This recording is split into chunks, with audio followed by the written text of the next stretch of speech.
நீதிமொழிகள் 5 வசனங்கள் 1 முதல் 23 வரை. முதலாம் வசனம்.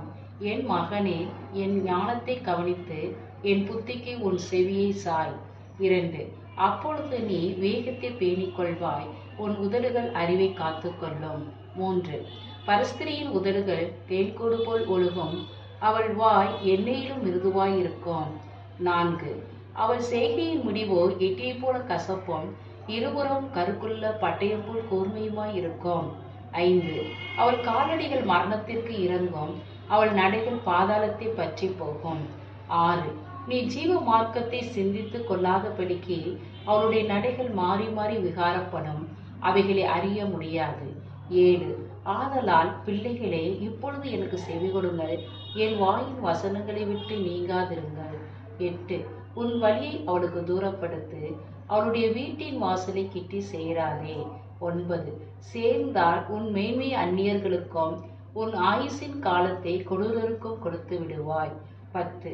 அந்நியர் உன் செல்வத்தினால் திருப்தி அடைவார்கள், உன் பிரயாசத்தின் பலன் பிரத்தியாருடைய வீட்டில் சேரும். 11. முடிவிலே உன் மாமிசமும் உன் சரீரமும் உருவழியும் போது நீ துக்கித்து. 12. ஐயோ, போதகத்தை நான் வெறுத்தேனே, கடிந்து விடுதலை என் மனம் அலட்சியம் பண்ணினதே. 13. என் போதகரின் சொல்லை நான் கேளாமலும் எனக்கு உபதேசம் பண்ணினவர்களுக்கு என் செவி சாயாமலும் போனேனே. 14. சபைக்குள்ளும் சங்கத்துக்குள்ளும் கொஞ்சம் முறை எல்லா தீமைக்கும் உள்ளானேனே என்று முறையிடுவாய். 15. உன் கிணற்றிலுள்ள தண்ணீரையும் உன் துறவில் ஊறுகிற ஜலத்தையும் பானம் பண்ணு. 16. உன் ஊற்றுக்கண் வெளியிலும் உன் வாய்க்கால்கள் வீதியிலும் பாய்வதாக. 17. அவைகள் அந்நியருக்கும் உரியவைகளாய் இராமல் உனக்கே உரியவைகளாய் இருப்பதாக. 18. உன் ஊற்றுக்கண் ஆசீர்வதிக்கப்படுவதாக, உன் இளவயதின் மனைவியோட மகிழ்ந்திரு. 19. அவளே நேசிக்கப்படத்தக்க பெண்மானும் அழகான வரையாடும் போல் இருப்பாளாக, அவளுடைய ஸ்தனங்களே எப்போதும் உன்னை திருப்தி செய்வதாக, அவளுடைய நேசத்தால் நீ எப்பொழுதும் மயங்கி இருப்பாயாக. 20. என் மகனே, நீ பரஸ்திரியின் மேல் மயங்கி திரிந்து அந்நிய ஸ்திரியின் மார்பை தழுவ வேண்டியதென்ன? 21.